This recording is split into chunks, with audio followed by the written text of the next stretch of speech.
Bonjour à tous et bienvenue dans le guide Blueness, le guide de l'alimentation idéale pour le genre humain.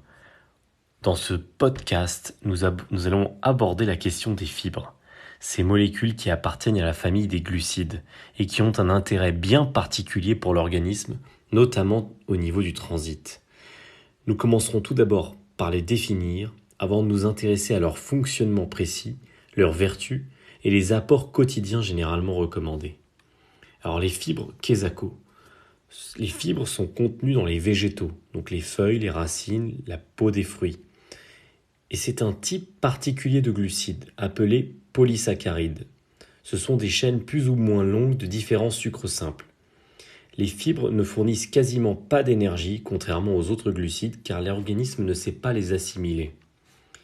Mais alors, à quoi peuvent bien servir les fibres et pourquoi nous recommande-t-on d'en manger autant ? En fait, les fibres jouent un rôle important dans le transit intestinal en diminuant la constipation, ainsi que dans la régulation du taux de glycémie, car elles ralentissent l'absorption des autres glucides. Souvenez-vous, dans le podcast consacré aux glucides, nous avions vu qu'une hormone, l'insuline, était chargée de réduire la glycémie, c'est-à-dire le niveau de sucre circulant dans le sang, pour le bien de l'organisme. En ralentissant l'absorption des autres glucides, les fibres favorisent donc une sorte de lissage qui atténue les pics d'insuline. L'intérêt pourrait être triple. Tout d'abord, ménager l'insuline d'une part, ce qui permettrait de ne pas altérer son efficacité à terme. D'autre part, distribuer l'énergie issue de la métabolisation des glucides de manière plus continue. Enfin, diminuer le stockage des glucides en graisse. Les fibres préviendraient ainsi la prise de poids, les maladies cardiovasculaires, le cancer du côlon et le diabète de type 2. Alors on distingue trois types de fibres, les fibres insolubles, les fibres solubles et les fructanes qui sont comprises dans les fibres solubles. Alors les fibres insolubles tout d'abord, qu'est-ce que c'est ? On les appelle ainsi car elles parcourent le tube digestif sans se dissoudre dans l'eau, mais plutôt en l'absorbant, cette eau, ce qui les fait gonfler, permettant ainsi de stimuler le parcours de la nourriture dans l'estomac et l'intestin et d'accélérer la fréquence des selles. On les recommande donc en cas de constipation, mais pas en cas de diarrhée. Les plus connus sont la lignine, la cellulose et l'hémicellulose. On retrouve principalement les fibres insolubles dans certaines céréales complètes, qui renferment entre 7 à 15% de ces fibres insolubles. En particulier le son de blé, les fibres étant contenues dans l'enveloppe du grain, les graines oléagineuses, comme la peau des amandes par exemple, les pâtes complètes, l'épeautre, les graines de lin, les feuilles, les racines, les brocolis, les choux de Bruxelles, les asperges, la poire, les dattes, les figues sèches, les pruneaux, ainsi que dans les fruits et légumes, notamment par exemple dans la peau des pommes. On retrouve également des fibres insolubles dans les légumineuses comme les pois chiches et les lentilles.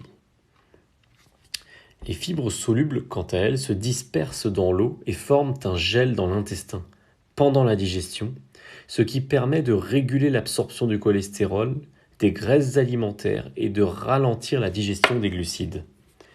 Elles prolongent ainsi la sensation de satiété, favorisent l'équilibre de la flore intestinale et seraient préconisées dans la prévention des risques de cancer digestif, en particulier également de cancer colorectal. Les plus connus sont les pectines, les gommes et les mucilages.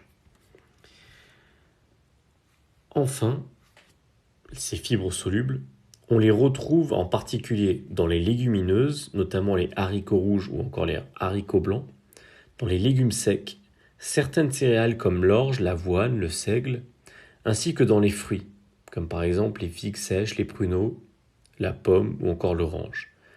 On les retrouve enfin également dans les légumes comme les carottes, les courgettes ou les asperges.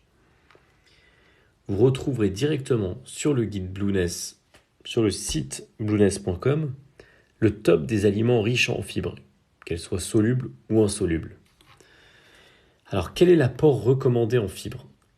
Une valeur d'au moins 25 à 30 grammes par jour est retenue en tant que recommandation pour un adulte bien portant, selon les recommandations officielles.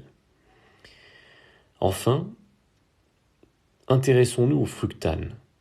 Les fructanes sont une partie des fibres solubles qui sont constituées de chaînes courtes de fructose, ce sucre simple que l'on retrouve naturellement dans les fruits ou dans le miel. Les fructanes constituent ainsi la réserve glucidique de certaines plantes. Le fructane étant une fibre soluble, il n'est pas assimilé par l'organisme humain et n'apporte lui non plus aucune calorie. Il comprend d'un côté les fructo-oligosaccharides et d'un autre côté l'inuline.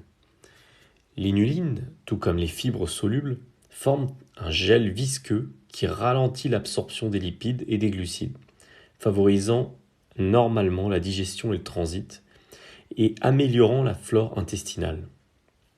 Les fructo-oligosaccharides permettraient quant à eux de maintenir la sensation de satiété et de diminuer la glycémie. Toutefois, comme le gluten, certaines personnes auraient tendance à mal les digérer. On retrouve notamment le fructane dans l'ail, l'oignon, la chicorée, l'artichaut, les asperges, l'orge ou encore le poireau. C'est tout pour les fibres. On se retrouve très bientôt pour le podcast sur les protéines et bientôt sur les lipides. À très vite dans le guide Blueness, le guide de l'alimentation idéale pour le genre humain.